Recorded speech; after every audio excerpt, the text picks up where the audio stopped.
I'm a little bit worried that now they got their biomass energy plant going. They're a little concerned that other states are going to eye New Hampshire's forest as a good place to go to get their 25% renewable.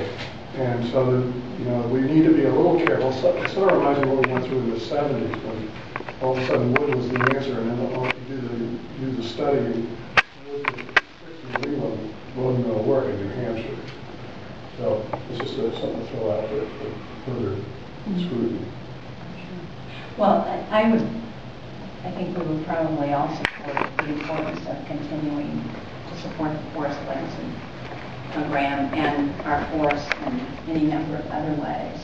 One of the things that I remember very clearly from my years as governor was giving my inaugural address in 2000, where I talked about the work of over the last century in making New Hampshire's forests come back, and how at the beginning of that century only 20% of our land was forested, and now we came back to almost 80%, a little less than that now.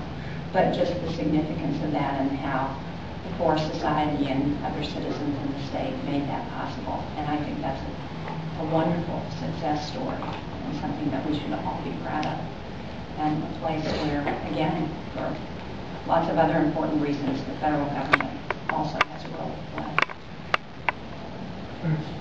I guess I'd like to speak to the urgency of climate change. And, thank goodness a lot of people around the world are seeing the urgency now. But I have a 4-year-old and a 6-year-old, and I don't know if I can face them. When they're my age, if things go as they are now, there may only be 30 days of winter in New Hampshire. And that just seems like a tremendous crime. So I think it's not a time for tinkering at the margins. It's a time for major policy shifts. And I think Al Gore said it best in accepting the Nobel Prize. He talked about a moratorium on coal plants, which echoes Jim Hansen's of NASA's statements.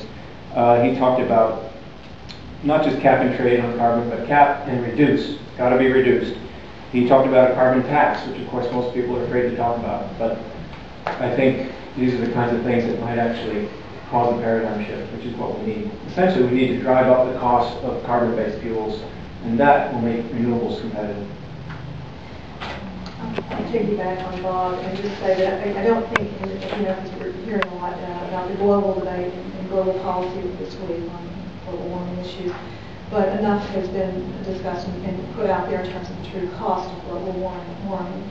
And I think that needs to be really promoted a little bit more in the public's mind, that yes, the cost of energy may go up for alternatives, but the true cost of dealing with global warming is going to be so much more. And to put that in the public's mind in a way that they can take that in and understand that, I think is very important in this issue, and to get that paradigm shift. I think you're right. As I'm sure you remember, we did some work on that, trying to put users together to get companies interested in laying the cable to allow for broadband. And we had some success, but not the kind of success that we need. And I think getting that extra mile to these little places is going to take some effort from going to take some help beyond what we've got now. And I think your analogy to the rural electrification program is a significant one. We want everybody to have access to high-speed internet, and then it's probably going to take some sort of a public investment to help make that